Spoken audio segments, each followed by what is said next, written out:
श्रीमद् भगवद गीता अध्याय 1 श्लोक 28।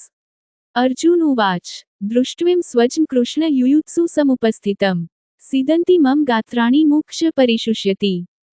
અર્જુને કહ્યું, હે કૃષ્ણ, યુદ્ધ માટે તથા એકબીજાનો વધ કરવાના આશયથી અહીં ઉપસ્થિત થયેલા મારા સ્વજનોને જોઈને મારા અંગો ધ્રુજી રહ્યા છે અને મોઢું સુકાઈ રહ્યું છે. અનુરાગ કાં તો સાંસારિક હોઈ શકે અથવા આધ્યાત્મિક મનોભાવ હોઈ શકે. પોતાના સંબંધીઓ માટેનો મોહ એ સાંસારિક ભાવુકતા છે, જે જીવનની દૈહિક સંકલ્પનાઓને કારણે ઉત્પન્ન થાય છે. સ્વયને શરીર માનીને આપણે શરીરના સંબંધીઓ પ્રત્યે આસક્ત થઈ જઈએ છીએ. આ આસક્તિ અજ્ઞાન પર આધારિત છે અને વ્યક્તિને માયિક ચેતના તરફ ઘસી જાય છે. અંતતોગત્વા આવી આસક્તિ દુઃખમાં પરિણામે છે, કારણ કે શરીરના અંત સાથે પારિવારિક સંબંધોનો પણ અંત આવી જાય છે.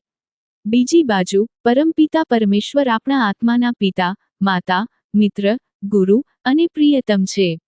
તદનુસાર, આત્માના સ્તરે તેમના પ્રત્યે